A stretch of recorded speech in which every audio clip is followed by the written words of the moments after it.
Hi guys, I'm Mark and today we're gonna create this fantastic system. So basically the player go back in the time, go back in the last position, and this works perfectly because it's a component to any different actors. If you want maybe an enemy, you can do it. So let's get started, it's very easy. Okay, so let's get started with the first thing. Basically create a folder, this is our structures, and now you can create a structure.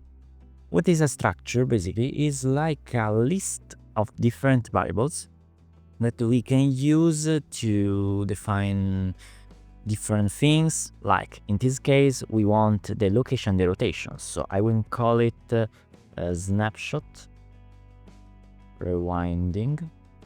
Okay. So let's open it and now we can set up our variables. The first thing is our location. And the second thing is our rotation. Okay, so for the location, I want to choose a vector, and the rotation, I want to choose a rotator. Simply like that. So if you want maybe to also create another variable that is basically your scale, the scale of that actor, you can create it, but in this tutorial, I will not do it. Okay, so now we can create finally our blueprint, but not like a blueprint actor, because we want to create a component. Okay, if you don't know what is a actor component, is a piece of code that you can attach to every actor in the level. Okay, so you choose to simply write the code one time and attach to different objects, and so it's very modular and efficient. Okay, so I will call it rewind system component comp. Okay, let's save it, of course, and now we can create our variables. We want 3 different variables. The first one is basically is rewinding, that is a boolean. The second one is an array of our structure. So I will call it maybe history snapshots, and we want to choose our st underscore snapshot. Yes, okay. Let's click with the right mouse. Okay. And also the third variable is basically history length. And this is an integer and is not an array, is a single variable. We want to use it, so let's compile and save. And now, basically, we can use it if a branch, a condition. So if it is rewinding, let's start it with the false. So if it's not rewinding, basically we want to get owner. So basically the actor that own this component. Okay, you want to get transform, get act on transform, and we want to use location and rotation. Okay, so basically we want to get our history snapshot and we want to use add array, of course. And okay, let's go here. So basically you want to split that structure and also this structure, and basically simply combine the location and the rotation here. Location and the rotation. Okay, simply like that. If is false, basically add like a structure, so basically a position, okay, and a rotation in our array.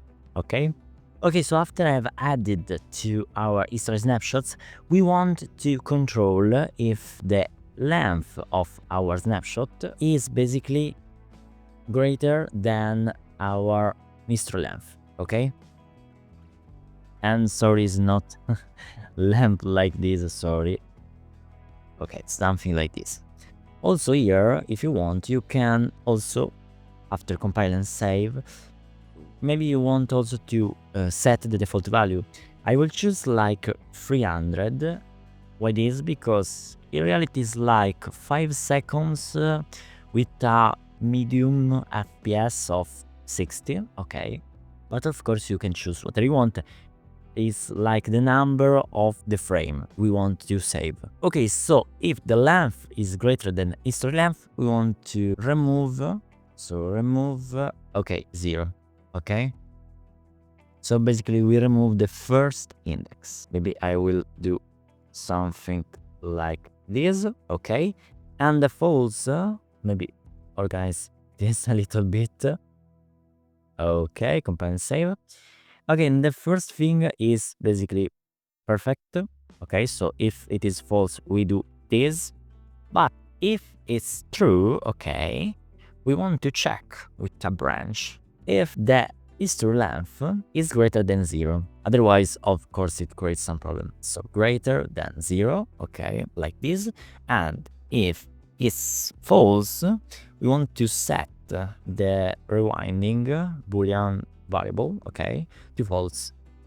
Okay, so basically we stop this system and we continue like this with this, okay? But if it's true, basically we can set the position of our actor to our history snapshot. We get history snapshot, we get last index, okay, and also we use it to get a copy, okay, of that item, okay, so we can split it, and basically we have location and rotation, and we use that variable to set the position of our owner, the owner of this component.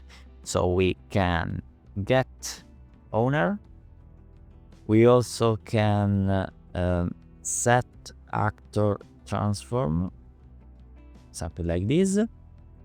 And the new transform, of course, is like we want to split it, and we use the location and the rotation of our item, okay, something like this. And after this action transform, we want to remove the last index, okay. So basically we move to the last position every frame, and every frame we remove index, okay. So basically we want to get our last index, something like this. It's a little bit more complicated than usual, but of course if you have some problems, please comment below and I will help you. So let's compile and save. Now we can create two different raw functions.